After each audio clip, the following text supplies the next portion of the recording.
And so I love that, in speaking of the work that she did, Beyonce is saying, this little girl, and I know that Blue grows up, in a much different way than the average, little girl grows up. Mm.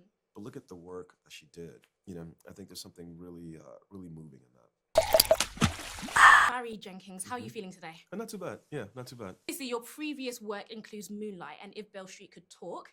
Is it nice now to be doing The Lion King and something that's slightly more chill? Hmm. There's definitely not more chill. No, Definitely it's not more not. chill. No, it's not. I think this story world, these characters, you think, oh, it's a children's film, Mm. but it's also a film that for 30 years people have been evolving, deepening their connection to these characters. Yeah. Like great responsibility comes with that. So it's a different way of working. There's more time, but certainly not more chill. Okay. Yeah, Yeah, different ways of working. I think that's very yeah. interesting to say. Well, I think it's just that I there's no way to not acknowledge how important these characters are Hmm. to the fans of this film, and so you want to do a really great job. You want to honor, that relationship. Yeah, there's a huge like Lion King legacy as Yes, well. there is. Yeah. How do you feel about that? Because obviously you don't want to go into a film with Hmm. pressure on your Hmm. shoulders, but Hmm. how did you feel? What is I always attribute it to Serena Williams, but it's actually a Billie Jean King quote.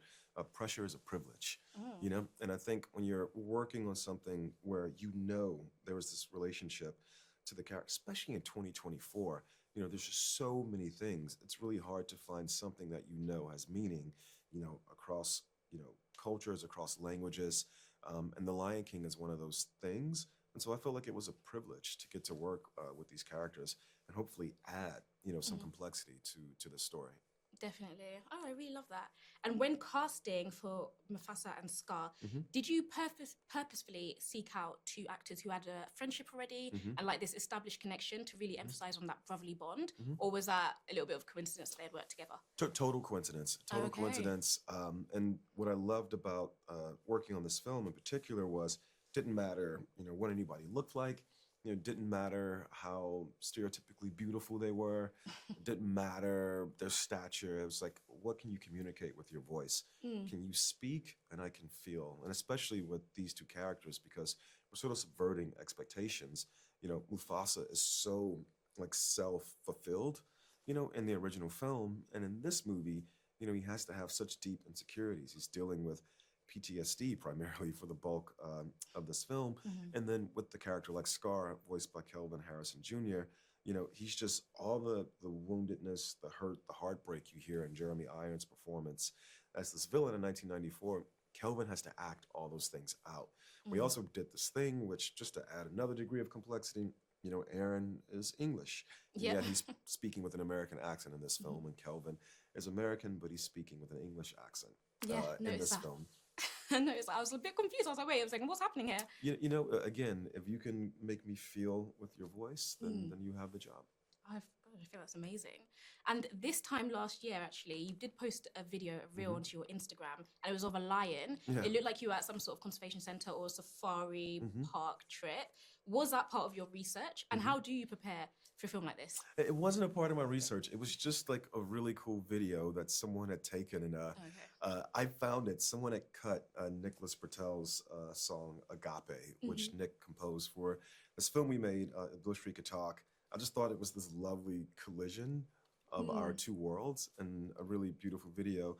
We contacted, we built relationships with people all across the continent because in our movie we mapped once Mufasa gets sort of washed away, he goes on this road trip essentially collecting a found family to get back to the Pride Lands that we know in 1994, which is essentially this localized area near the border of Kenya. And so we charted this actual journey, and as opposed to us going on some 5, 6 day safari across Hmm. the continent, we just contacted people, artists, conservationists in those actual regions, and said to them, "What is the most interesting thing about your landscape? And what is the most interesting thing about your environment?" And we started to build those things because with this movie, you can build anything as a reflection of what was important to those folks. So, like, really learning from the people. Exactly. It was really crucial to us. I think I I don't mind having control, but much rather discover. And Hmm. this was a process of discovery with people actually Nice. localized. What do you care about in your environment? Especially because with these movies, it's the first time many children, especially, are encountering the continent of Africa and showing them, for example, that it snows on the continent of Africa was a really lovely thing. That is really nice. Super interesting as well. Yeah.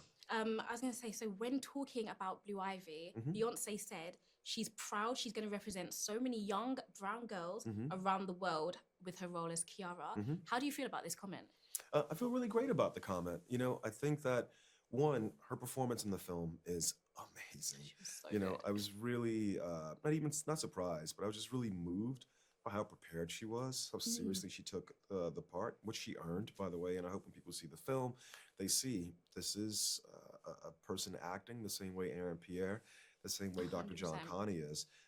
But I think inside that quote, what I love from Blue and Beyonce is that Kiara, in some ways, is any child in the auditorium. You're looking, where do I see myself in the film? Kiara is literally a child learning the story about her grandfather, and she's learning it from Rafiki so that she can see whatever insecurities, vulnerabilities she has. Those are not a block to her becoming someone great like Mufasa. Because in telling the story, he's showing how Mufasa wasn't purely great. He learned from all these different things. He even built a found family, out of this calamitous event.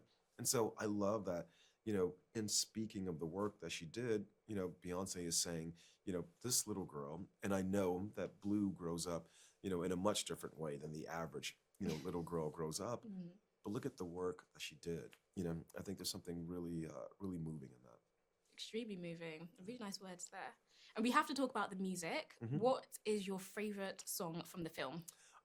They're all my favorite songs. No. If you had to pick one. Yeah, no. My favorite song for sure is, and this is, anybody can have their relationship to these different songs, but Malele is the one that really moves me. One, Anika Noni Rose, Keith David, just like sing the hell out of that song. But, for me, Disney is always about, this idea of possibility, the magic of possibility, the possibility of magic being real. And I love that in that song, when you pair the imagery with the lyrics, with the performance of Anika and Mr. David, I just think there's just really heightened emotion that comes out of it. I find it to be quite moving. Nice. And obviously, Lin Manuel Miranda, he created the music. And I can only imagine why, because he is such a musical genius. So fabulous at what he does. But can you please tell me why it was important to get him on board? A few different things. One, I've never made a musical. I wanted to work with someone who was seasoned and just really knew that sort of like storytelling format, like the back of their hand. Also, too, when you look at interviews with Lin, who I had a relationship with, we had almost worked together in the past. He's so earnest, about his work. And I think making The Lion King with cynicism is not just a good fit. You need someone who's just like deeply earnest, deeply passionate about the story they're telling, and someone who just Lin's just a very grounded person, and he understood that, the songs needed to work organically with the storytelling. Typically in a musical, the songs happen first, and the movie kind of folds around the songs. This was the opposite, We were just driving, towards telling the story with the narrative, and then Lin was really great about, I Always Wanted a Brother is a great example. That was a line in the script where at the end of the race, Taka says, I have one more secret, Mufasa, I always wanted a brother. Yeah. Lin first read the script and go, that's the song, I always wanted a brother. He was just so good at doing that. It was really great work. Nice. He actually crafted that from the script. It's like script came first, music obviously came afterwards. Exactly. That's amazing. Yeah, he's super talented. Yes, ma'am. So it worked very, very well. And what tip do you have for any actors who also want to do like voiceover work for a film? A tip, I don't know. I can't say. What I love about voice acting work or casting for voice is it's really a meritocracy. What does that mean? Well, I think that sometimes, especially in the current sort of climate, being beautiful is an entry point. Being stereotypically beautiful is an entry point, to success in this industry. And then being talented is another, but sometimes the beauty outweighs the talent. I love that when we're talking about voices, you can't see the person, So true, and you can't, there are all these tricks that you can do physically that you can't. And so I just love that. I think more people should sort of like get on the path of doing voice work. You don't get that pretty privilege, basically. You don't get the pretty privilege. No, you do not. Yeah. Everything is within the voice. Well, I love that so much. Thank you so much. Congratulations again on directing such an amazing film. Thank you Another very one. much. Thank you. I appreciate it. Thank you. Take care.